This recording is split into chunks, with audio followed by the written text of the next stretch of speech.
Hello बच्चों, CBSE ने आज एक सर्कुलर जारी किया है 22 फरवरी 2022 में, जिसमें आज सीबीएसई ने सर्कुलर में इम्पॉर्टेंट टॉपिक्स बताए हैं जो आपको एग्ज़ाम के पॉइंट ऑफ व्यू से करने हैं। इस वीडियो में हम आज मैथ के टॉपिक्स के बारे में पढ़ेंगे कि आपके मैथ में क्या क्या टॉपिक्स आपको कवर करने हैं। जैसे कि आपको पता है, मैथ में आपके सेकेंड टर्म में 7 चैप्टर्स आ रहे हैं। 7 चैप्टर में quadratic equation, arithmetic progression, application of trigonometry, circle, construction, surface area and volume and statistic. तो ये 7 चैप्टर आपके सेकेंड टर्म में आएंगे। 40 मार्क्स का पेपर होगा। इस बार आपका पेपर सब्जेक्टिव पैटर्न का होगा। ये आपको बता दिया गया है कि आपका जो पेपर का पैटर्न होगा वो सब्जेक्टिव पैटर्न होगा। आपके पेपर 3 सेक्शंस में डिवाइड होंगे, सेक्शन ए, बी एंड सी, जिसमें आपको 2 marks question, 3 marks question and 4 marks question exam में पूछे जा सकते हैं।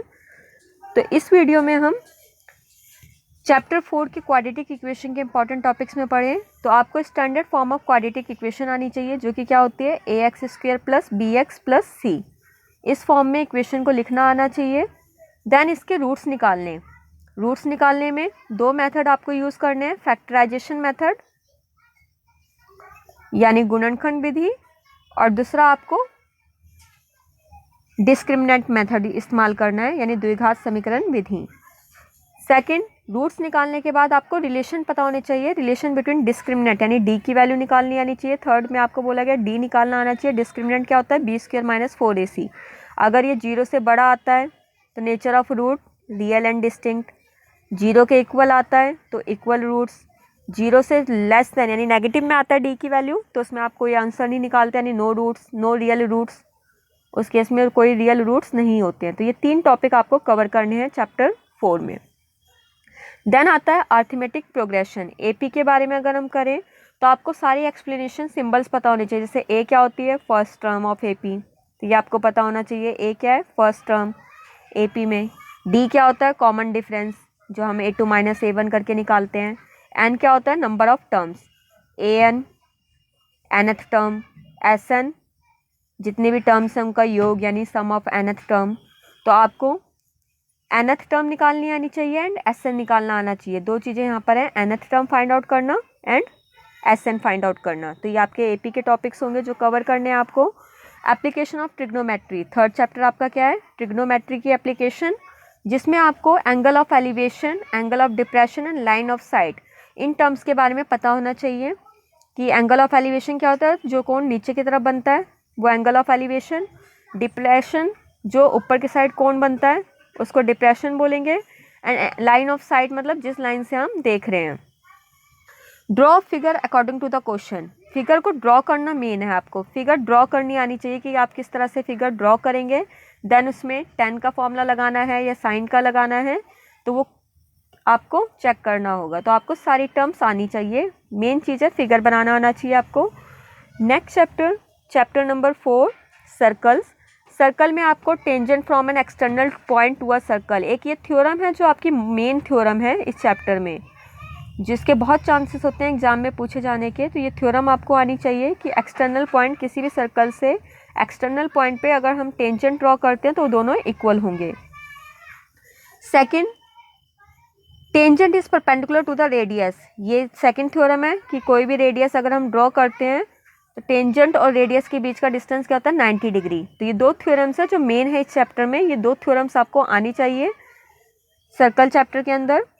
Third, question based on above 2 theorem, इस पे क्वेश्चन बेस्ड हैं तो क्वेश्चंस आपको भी आने चाहिए। तो इसमें क्वेश्चंस आपको सारे करने हैं। नेक्स्ट आते हैं चैप्टर नंबर 5, कंस्ट्रक्शन में। कोई भी गिवन लाइन सेगमेंट है उसको गिवन रेशियो 2:3 में डिवाइड करना या फिर उनको डिवाइड करना आना चाहिए। एक इस तरह का क्वेश्चन पूछा जा सकता है एग्जाम में। Second, to draw tangent from outside circle, कोई सर्कल ड्रॉ करके उससे बाहर के पॉइंट से टेंजेंट ड्रॉ करने को आ सकती है। तो 2 कंस्ट्रक्शन आएंगी। तो ये आपको कंस्ट्रक्शन में टॉपिक्स कवर करने हैं। Next chapter number 6, surface area and volume. तो आपको सारे फॉर्मूले पता होने चाहिए सरफेस एरिया के and volume of different figure, जिसमें आपको cube, cuboid, cone, cylinder, sphere and hemisphere, ये आपके 6 फिगर्स हैं जो आपको इनके सरफेस एरिया में भी आपको दोनों पता होना चाहिए, curve surface area and total surface area. And plus volume के फॉर्मूले पता होने चाहिए और इसके बेस क्वेश्चन आ सकते हैं। एंड साथ में ही आपके question based on conversion of solid, जो आपकी एक्सरसाइज 13.3 है वो आपको करनी है। 13.3 में क्या है, question based on conversion of solid. 13.3 main है आपकी इसकी। 13.4 आपके सिलेबस में नहीं है, यानी फ्रस्टम वाला पार्ट आपको नहीं करना, तो एक्सरसाइज 13.4 को आप नहीं करोगे, वो आपके सिलेबस में नहीं है। नेक्स्ट लास्ट चैप्टर नंबर 7, जो कि स्कोरिंग चैप्टर होता है आप लोगों का। चैप्टर 7 में आपको मीन निकालना आना चाहिए। मीन के लिए 2 फॉर्मूले हैं, डायरेक्ट मेथड से एंड एज्यूम मीन मेथड से। नेक्स्ट मॉड एंड मीडियन आना चाहिए। मॉड एंड मीडियन का कंबाइंड क्वेश्चन दे सकते हैं आपके एग्जाम में, तो आपको मॉड एंड मीडियन निकालना आना चाहिए, प्लस रिलेशन आना चाहिए तीनों के बीच में, मीन मॉड मीडियन, उनके बीच का रिलेशन। अब इसमें ध्यान दें, इसमें लास्ट एक्सरसाइज इस चैप्टर में भी आपकी नहीं आएगी, जो चैप्टर 14.4 एक्सरसाइज है वो आपकी नहीं आ रही है, जिसमें आपको less than ogive and more than ogive draw करना है। तो ऑजिव वाला क्या आपका पार्ट नहीं है एग्जाम में, तो आप उसको प्रैक्टिस नहीं करेंगे। आप सिर्फ मीन मॉड मीडियन 3 चीज़ें निकालना सीखेंगे और उनके बीच का रिलेशन। ये आपसे एग्जाम में पूछे जा सकता है, इनके फॉर्मूले पूछे जा सकते हैं, या फिर आपको इनके क्वेश्चन पूछे जा सकते हैं। कुछ आपको इसमें और टॉपिक्स बताए गए हैं। Make a chart of the formula, कि आप किस तरह से अपनी प्लानिंग करेंगे। सारे फॉर्मूले चैप्टर वाइज लिख लें हेडिंग के साथ, उनको डेली रिकॉल करें। इनफ रिटन प्रैक्टिस, क्योंकि कभी कभार क्या होता है, आप लोगों को क्वेश्चंस आते हैं सॉल्व करने, आपको पता है कैसे सॉल्व करना है, पर आप उनके स्टेप वाइज लिख नहीं सकते। तो आप उनको स्टेप में डिवाइड करके कि कितने क्वेश्चन को सॉल्व करने में कितने स्टेप्स लगेंगे, स्टेप वाइज आप उनको करें। मान लो आपने 2 स्टेप भी अच्छे से कर दिया, तो उसमें आपके स्कोर बनने के चांसेस ज़्यादा रहते हैं। तो आप स्टेप वाइज रिकॉल करें चीज़ों को। न्यू क्वेश्चन पेपर पैटर्न को करें कि आपके क्वेश्चन पेपर पैटर्न क्या होगा। जैसे अभी बताया, क्वेश्चन पेपर 3 सेक्शन में डिवाइड होगा, सेक्शन ए, बी एंड सी। तो आपको पेपर का पैटर्न पता होना चाहिए। एंड 2 मार्क्स क्वेश्चन आएंगे, 3 मार्क्स क्वेश्चन आएंगे, 4 मार्क्स क्वेश्चन आएंगे। सी सेक्शन जो है सिर्फ केस स्टडी आएंगे उसमें, जिसमें आपके 2 केस स्टडी होंगी। तो आपको पेपर पैटर्न से अवेयर होनी चाहिए आप लोग कि किस तरह का एग्जाम में आ सकता है। जितने भी सैम्पल पेपर आए हैं सीबीएसई की तरफ से, आप उनको सॉल्व करेंगे। जो भी आपके सीबीएसई के क्वेश्चन पेपर्स हैं उन्हें आप सॉल्व करेंगे। केस स्टडी बेस्ड क्वेश्चंस आपको दिए गए हैं, उनको आप सॉल्व करेंगे। मैथमेटिकल कंसेप्ट फार्मूला उनको अच्छे से रिवाइज करें। फॉर थ्योरम्स, जब भी आप थ्योरम करते हो, थ्योरम में आपको सारी चीज़ें लिखनी है। गिवन क्या है, क्या प्रूफ करना है, क्या आपने कंस्ट्रक्शन करी है, एंड ड्रॉ फिगर्स बनाना, देन उसका प्रूफ। तो स्टेप बाय स्टेप आप लिखेंगे, तभी आपको उसके मार्क्स दिए जाएंगे थ्योरम में। तो थ्योरम आपकी यहाँ पर मेन है। आपकी 2 ही थ्योरम है, जो सर्कल चैप्टर की थ्योरम्स आ रही हैं, इसके अलावा आपको कोई और थ्योरम नहीं है। तो इन 2 थ्योरम में से चांसेस रहते हैं कि कोई ना कोई एक थ्योरम जरूर पूछी जाती है। तो ये थ्योरम्स आप अच्छे से ज़रूर करें। फॉर वर्ड प्रॉब्लम, सबसे पहले आप क्वेश्चन को अच्छे से रीड आउट करें, फिगर आउट करें कि क्या गिवन है एंड क्या आपको निकालना है। कंक्लूजन, क्या आपको फाइंड आउट करना है। दोनों के बीच में रिलेशन निकालने की कोशिश करें, जिससे आपके क्वेश्चन करने में हेल्प मिलेगी। अटेम्प्ट दोज क्वेश्चन फर्स्ट, जिसको आप पहले श्योर हो कि आपको ये क्वेश्चंस आते हैं, सबसे पहले आप वो क्वेश्चंस अटेम्प्ट करें। देन आप ट्राई करें कि जिसमें आपको डाउट्स है कि आप उन्हें सॉल्व कर सकते हैं, लेकिन कुछ हद तक सॉल्व कर सकते हैं। लास्ट में आकर आपका नहीं निकलता, जितना आपसे सॉल्व हो वहाँ तक सॉल्व करें। सबसे लास्ट में उन क्वेश्चंस को अटेम्प्ट करें जो आपको लगता है कि आप ये नहीं सॉल्व कर पाएंगे, ताकि आपको टाइम वेस्ट ना हो आपका। तो आपकी प्लानिंग इस तरह से होनी चाहिए। सबसे पहले जो क्वेश्चंस आपको आते हैं, श्योर क्वेश्चंस यानी जो आपको आते हैं वो ट्राई करें। जिनमें लिटिल बिट डाउट्स हैं उनको नेक्स्ट ट्राई करें।